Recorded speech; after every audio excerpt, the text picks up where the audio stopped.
The silent yes costing physiatrists, their freedom, how better boundaries build a more profitable PM&R practice. Your silence is training people how to use your time. Here's an uncomfortable question. What has your silence taught the people around you? Every time you accept another uncompensated call, every time you cover another weekend, every time a hospital adds just one more responsibility to your medical director role, every time you answer a 9:47 p.m. text because you don't want to seem difficult, you may think you're being helpful, but you're also teaching people something. You're teaching them that your time is available for free. And for physiatrists trying to build a profitable independent practice, that lesson can become extraordinarily expensive. The most dangerous word in medicine may not be no. It may be the silent yes. How good physicians accidentally build bad business models. Most physicians were trained to solve problems, not price them. Residency rewarded availability. Hospitals praised teamwork. Patients needed us. So we became very good at helping everyone, sometimes while quietly hurting our own businesses. The first extra consult seems harmless. The first unpaid committee meeting feels collegial. The first weekend you cover because someone is short-staffed seems temporary.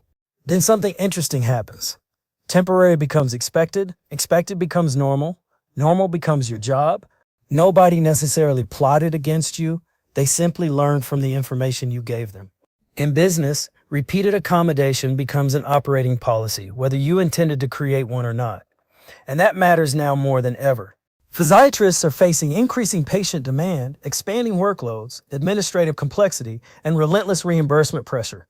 You cannot solve declining reimbursement by donating more of your time. That math does not work. Not even Medicare can make that formula complicated enough to hide it. Boundaries are not selfish, they are business intelligence. Here's the shift every physician entrepreneur eventually has to make. A boundary is information. It tells hospitals what requires compensation. It tells referral partners how your practice operates. It tells employees what excellence looks like. And most importantly, it tells you which activities deserve your limited time. This is where building a profitable physiatry practice becomes healing rather than draining. You stop reacting, you start designing. Instead of saying, I guess I can cover, you ask, what is the compensation structure? Instead of accepting another administrative responsibility, sure, you ask, is this included in our existing agreement, or should we amend the administrative allocation? That is not confrontation. That is leadership. What happens if you never change the pattern? Because the alternative is expensive. Imagine 5 years from now. Your census increased. Your responsibilities increased. Your inbox increased. Your revenue, not nearly enough. Meanwhile, another physiatrist built relationships with the same hospitals, negotiated appropriately, developed multiple revenue streams, hired support, and created an independent practice that works without consuming every available hour. That is the FOMO physicians should actually fear, not missing the latest investment, missing ownership of their own career. The hopeful part is that patterns are not permanent. What was established through repeated responses can be changed through repeated responses.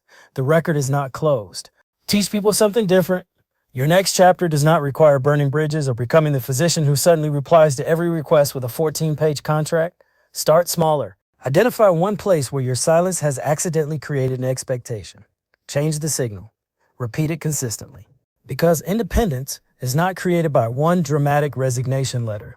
It is created through hundreds of small decisions about what your expertise, attention, and time are worth. After more than a decade practicing PM&R and building independent physician businesses, I've learned that helping physicians reclaim medicine often starts here. Stop allowing silence to negotiate on your behalf. Your boundaries teach people how to work with you. Your business model teaches people how to value you. And your decisions today determine whether medicine becomes a career you endure or a platform for freedom you own. If you know a physiatrist who is doing everything for everyone while quietly wondering why their career still doesn't feel like theirs, send them this article. Then ask yourself, what has my silence been teaching people about the value of my time?